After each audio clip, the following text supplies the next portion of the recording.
개역개정에서는 모세가 가장 온유한 사람이다라고 했는데 여기 보니까 새 번역에서는 겸손하다, 온유함을 겸손함으로 번역을 해놨습니다. 네, 오늘 말씀은 꽤 긴데요. 정말 뭐 60만 명이 남성만 60만 명으로 추정이 되는데 60만 명이 광야에서 맨날 똑같은 사람, 똑같은 곳 보다 보니까 얼마나 많은 일들이 생기겠어요. 그러니까 정말 이런 일들도 있구나라는 건데 꽤 길지만 간단히 생각하면 아까 말씀드린 것처럼 세 가지 내용이 있습니다. 첫째는 메추라기, 고기 먹고 싶다. 그랬더니 메추라기를 주셨고 주셔서 받아 먹었는데 죽게 되었다라는 얘기가 있고요. 둘째는 하나님과 모세가 70명의 지도자를, 리더를 세우셨다. 모세가 너무 힘들다고 하니까. 그리고 세 번째는 모세와 형, 그 모세의 형 아론과 모세의 누이, 이게 뭐 누나인지 동생인지 모르겠는데 미리암이 모세를 비방하더라 라는 그런 세 가지 이야기 쭉 나오고 있습니다. 오늘 이 설교는 이 이야기들을 보면서 우리가 질투와 견제, 욕심이라는 갈급함이라는 제목으로 말씀을 나누려고 합니다. 첫 번째로 먼저 이제 메추라기 얘기를 하면서 70명 리더 이야기를 좀 하려고 합니다. 출애굽을 하고 나서요, 모세가 많이 지쳤어요. 정말 스펙타클하게 애굽을 탈출해서 출애굽에 나왔잖아요. 이집트 군대가 원래 쫓아오지 않을 줄 알았거든요. 근데 막 쫓아오고 있는 겁니다. 그리고 나서 막다른 골목에 다다르죠. 뒤에는 이집트의 전차부대가 막 오는데 앞에는 홍해가 가로막고 있습니다. 그런데 홍해가 갈라지는 기적을 체험하면서 그렇게 물과 물 사이를 건너서 드디어 애굽의 추격에서 벗어났더니 이제는 온통 뭡니까? 모래밭이에요. 목이 마르고 배가 고픕니다. 그때마다 하나님께서 먹을 거 주시고 마실 거 주셨어요. 그래서 기본적인 의식주를 해결합니다. 그리고 나서 1년 정도 지난 거예요. 그 1년 동안 뭐 했나요? 그렇게 막 탈출하고 나와서 애굽 광야에서 뭐 했냐면 성막을 만들었어요. 성막을 만드는 데 한 10개월 정도 걸린 것 같습니다. 그렇게 애굽을 탈출하고 성막을 만들고 이제 좀 한숨을 돌리나 싶었더니 이제 오늘 본문 11장 10절을 보니까요, 백성들이 막 징징대면서 울었다고 합니다. 근데 울고 있는 백성들을 또 하나님께서요, 아니 울고 있는 백성들 달래주셨으면 좋았을 텐데 또 하나님께서도 노하셨다라고 합니다. 왜 노하셨을까요? 오늘 본문에서는 그런 것 같아요. 불평과 불만이 끊이지 않았기 때문에 그랬던 것 같아요. 13절을 보니까요, 백성들이 고기를 달라고 하면서 울었다고 합니다. 1년 넘게 뭐만 먹었어요? 만나만 먹었잖아요. 만나만. 그러니까 우리 만나가 이제 약간 곡식 같은, 그거를 뭐 쪄 먹기도 하고 볶아 먹기도 하고 구워 먹기도 하고 과자 만들어 먹기도 하고 여러 가지로 만들어 먹었는데 우리로 치면 그냥 1년 내내 밥만 먹고 산 거예요. 그러니까 이게 질릴 대로 질린 거죠. 그래서 고기를 달라고, 생선을 달라고 불평하면서 징징댑니다. 그랬더니 이제 하나님은 때로는 하나님이 위로해 주시고 때로는 하나님이 또 가르쳐 주시고 하시는데 오늘 본문에서는 야, 이것들 살려주고 먹여줬더니 뭐 이런 놈들이 다 있나, 맨날 불평과 불만이 끊이지 않는구나, 그렇게 화를 내시고 중간 리더자가 지금 누굽니까? 하나님과 백성들 사이 모세잖아요. 모세가 난감해하는 거죠. 맨날 모세가 하는 건 그거예요. 하나님과 백성들 사이에서 하나님께는 죄송합니다. 백성에게는 그만 좀 해. 중간에서 여기서 치이고 저기서 치이면서 살고 있는 거죠. 우리 생각에 모세는 위대하고 높은 자리고 또 모세 정도면 다 감내할 수 있겠지라고 생각하지만 모세도 때로는 무너지고 힘이 드는 거죠. 언제까지 이래야 되는가? 언제가 돼서야 가나안 땅에 들어갈 수 있는가?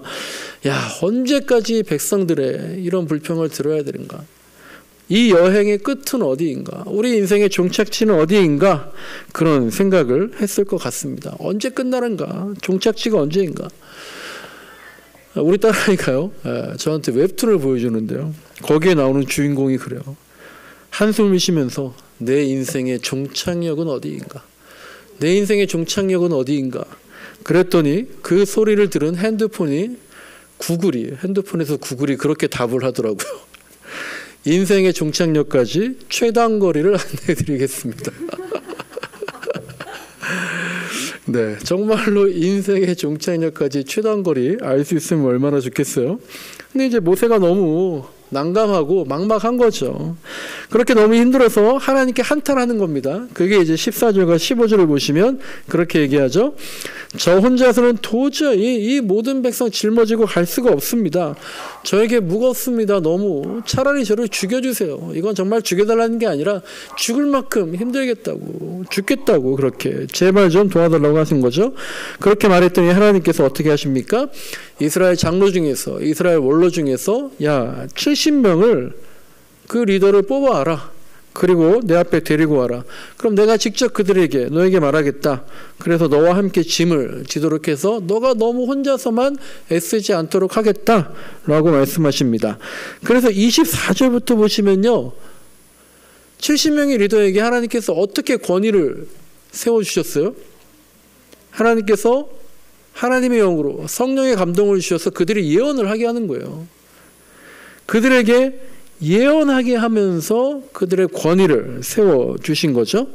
그런데 26절부터를 보면 아까 읽다가도 말씀드렸지만 그 70명 중에 2명이 하나님께 나가지 않은 거예요. 그 진안에서, 자기들 거처 안에서 남아있었다고 합니다. 그러니까 하나님 부르셨는데 무슨 이유인지 모르겠지만 나가지 않았어요.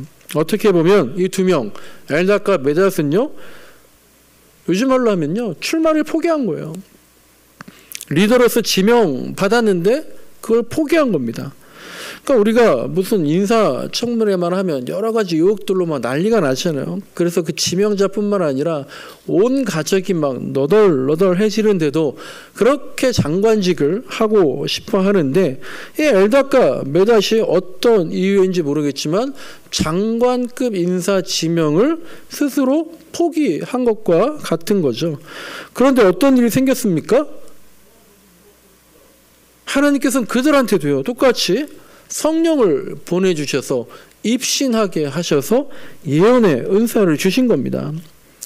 그 2명은 스스로 포기했을지 모르겠는데, 혹은 주변에서 모르죠. 또 야, 너희들은 안 돼, 회유했는지도 모르죠. 그래서 어쨌든 포기했는지 모르겠지만 하나님은 그들을 포기하지 않으셨다라는 거예요. 너희들의 의지가, 그들의 의지가 중요한 게 아니라 내 의지가, 하나님의 의지가 중요하다는 겁니다.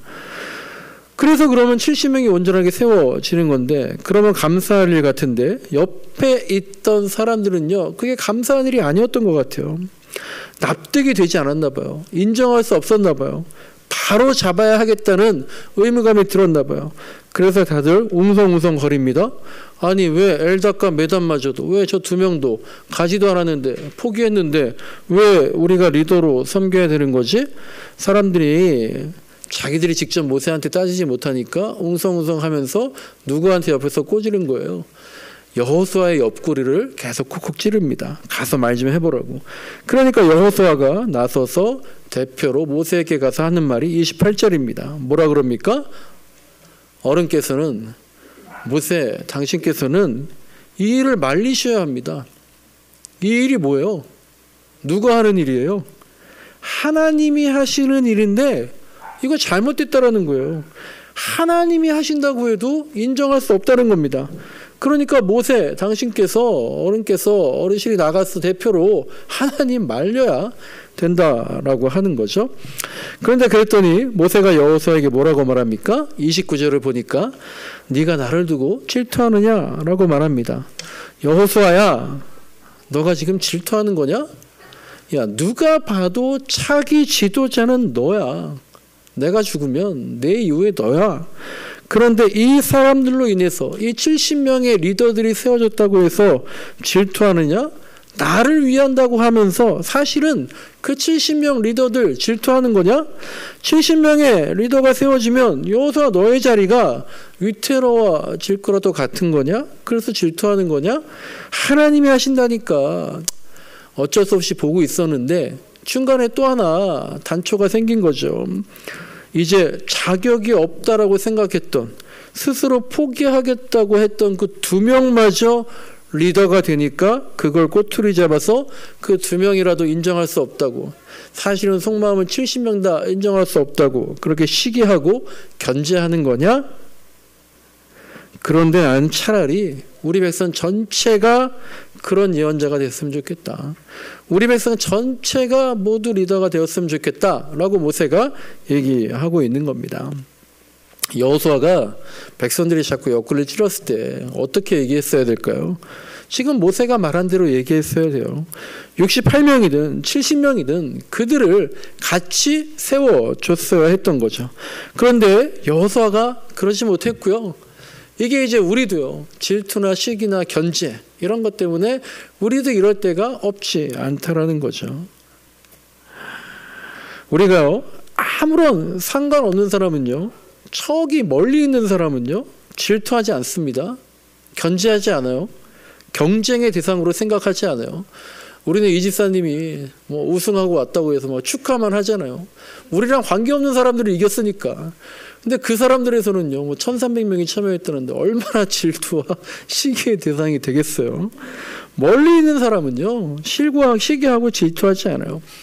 그런데 내 옆에 있는 사람, 가까이 있는 사람, 같은 일 하는 사람, 생각해 보세요. 같은 일 하는 사람은요, 사실은 동업자고 협력자예요.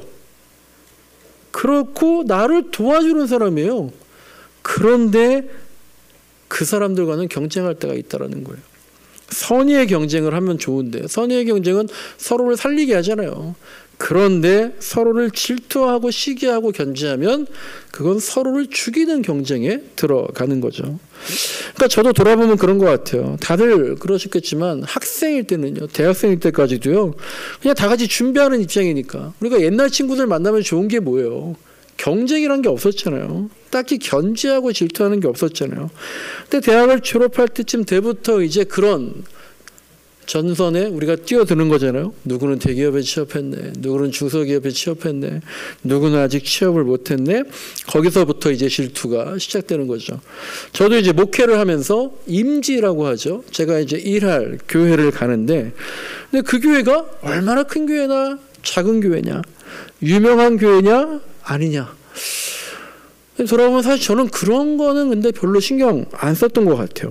근데 실제로 교회에 가니까 목회자로 있는데 파트타임으로 일하는, 이제 우리 전도사님처럼 그렇게 교육전도사로 있을 때에는요, 제가 누구를 견제하거나 질투하거나 그런 것도 별로 없었던 것 같아요. 근데 이제 풀타임 사역, 매일매일 출근하는 전임 전도사가 되고부터 언젠가부터 제가 부목사님들을 경쟁의 대상으로 삼더라고요. 내가 저 목사님보다 잘해야지, 저분보다 인정받아야지, 저분보다 성과를 내야지, 저분보다 내가 교인들한테 인기를 많이 받아야지. 그러다가 이제 부목사가 됐어요. 그러니까 어쩔 때는 제가 담임 목사님마저 이기려고 하는 모습들이 있는 거예요. 그리고 이제 뭐 작은 교회지만 담임 목사가 됐어요. 이제 제가 누구를 이기려고 하겠어요? 네. 언젠가부터 제가 아내를 이기려고 하더라고요.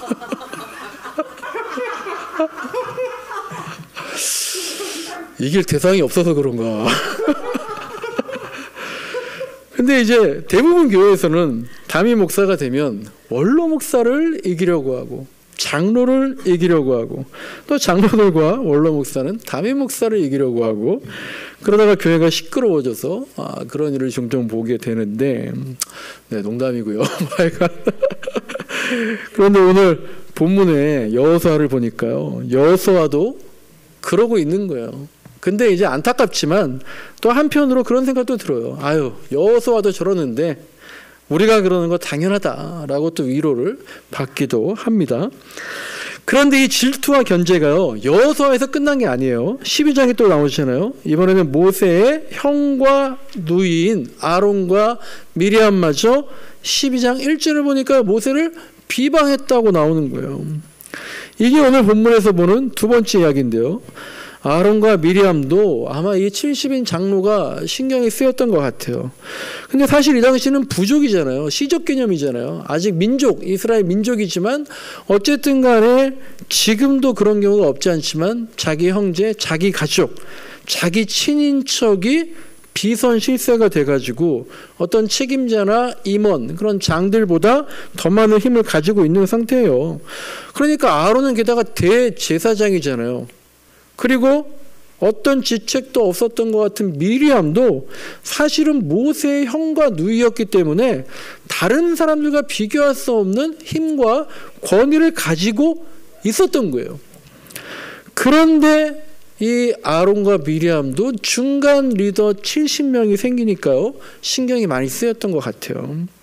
그래서 모세를 비방하는데요, 여호수아보다 훨씬 더 악질적이에요. 12장 1절 보니까요, 모세가 누구랑 결혼했다고 했습니까? 구스 여자랑 결혼했다는 거예요. 구스 여자라는 건 이방 여자라는 겁니다. 하나님이 이방 민족과 결혼하지 말라고 하셨죠. 그러니까 모세가 잘못한 걸로 보이는 거죠. 그런데 이 구스 여인이 누구냐? 한 두세 가지 설이 있어요. 근데 그 중에 하나가 이 구스 여인이라는 게 모세의 원래 첫 번째 아내인 십보라를 말하는 거다. 왜냐하면 구스라는 지역을 때로는 미디안이라고 부르거든요. 그러니까 미디안에 있을 때 모세가 이집트 왕궁에서 도망가서 간 곳이 어딥니까? 미디안이잖아요. 그 미디안에 있을 때 거기서 만난 여자 십보라 결혼했던 거잖아요. 그러니까 만약에 이 구스 여자가 십보라라면, 물론 이 구스 여자는 십보라가 죽은 다음에 실제로 이방 여인, 다른 여인을 말하는 것이라는 설도 있어요. 근데 또 하나의 설인 구스 여자는 십보라일 수도 있다. 만약에 십보라라면 지금 아론과 미리암이요 40년을 묵혀두고 있는 거예요. 무려 40년 전의 일을 지금 꼬투리 삼으면서 지금 터뜨리는 거죠. 그러면서 모세를 비방하는 겁니다. 그러면서 하는 말이 2절을 보시면요, 하나님이 모세 당신과만, 모세 너와만 얘기하고 말씀하시냐? 우리와도 말씀하셨다.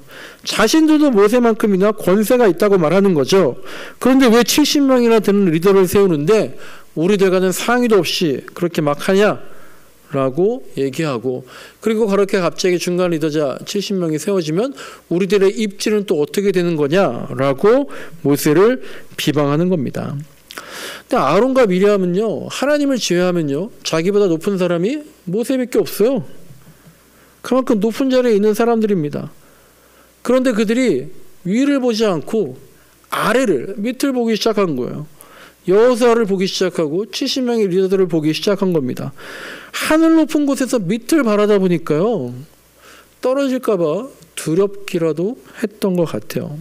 그러니까 우리는 그러잖아요. 야, 저 사람 저 위치에 있는데 뭐가 아쉬워서, 뭐가 두려워서 저렇게 하나. 그러니까 위에 보면 별 사람 없는데 밑에 보니까 두려움을 느끼는 것 같아요. 그 70명을 보고 질투를 하고 견제를 하고 이제는 모세의 자리에까지 욕심을 내고 있는 격인 거죠. 그리고 이제 세 번째 이야기는 메추락 이야기입니다. 아까 잠깐 본문 설명하면서 말씀드린 것처럼요, 이스라엘 백성들이 이제 밥만 먹다가 지겨우니까 별식을 달라, 치킨도 좀 먹자, 그렇게 얘기하는 겁니다. 그럴 수 있죠. 여측이심이라는 단어가 있어요. 화장실 들어갈 때와 나올 때가 생각이 다르다는 거죠. 애굽에서만 벗어난다면 다른 거 다 상관없습니다. 하나님, 제발 노예 생활만 면하게 해달라고. 그러면 우리가 무슨 일이든 하겠다고. 그렇게 해서 나왔어요. 그런데 그 간절함과 바람들, 감격과 감사, 체험이 오래 못 가는 겁니다. 그래서 계속 불평하고 비교하는 거죠. 애굽에서는 그래도 생선이라도 먹고 부추라도 먹고 양파라도 먹고 그런 채소도 먹었는데 여기서 도대체 뭐냐라고 불평하는 겁니다. 그러니까 하나님이 분노하시면서도, 그러니까 하나님이 또 화내시면서도 그래 알겠다, 들어줄게. 그런데 하나님도 참 재밌으시죠. 11장 18절부터 20절 보니까요, 너희들이 그렇게 애굽이 더 좋았다고 난리냐? 그래, 먹고 싶다는 고기 실컷 먹게 해줄게. 그러면서 뭐라 그러세요? 하루 이틀도 아니고 10일 20일도 아니고 한 달 내내 먹게 해주겠다.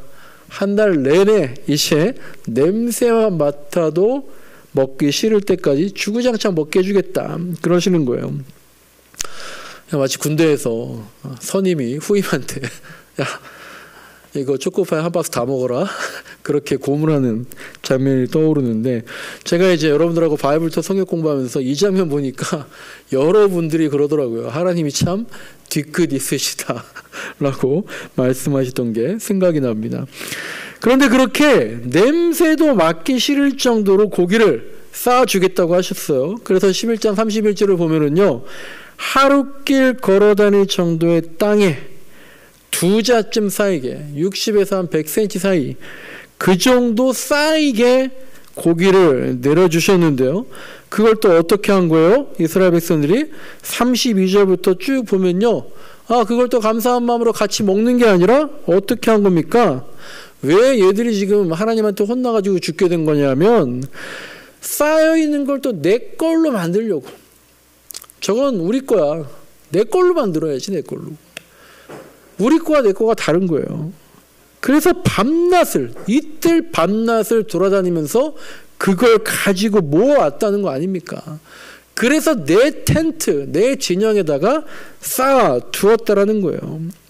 그렇게 자기를 위해서 모아놓은 게 못해도 10호멜이다.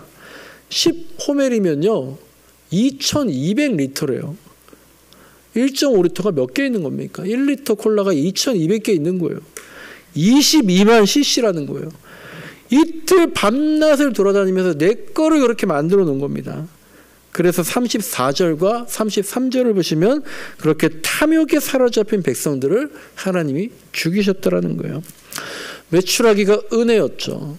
그런데 탐욕과 욕심 때문에, 그리고 내 걸로 만들어야겠다, 내가 더 많이 가져야겠다는 경쟁과 견제심으로 결국 은혜로운 고기가 죽음의 고기로 바뀌어 버린 겁니다.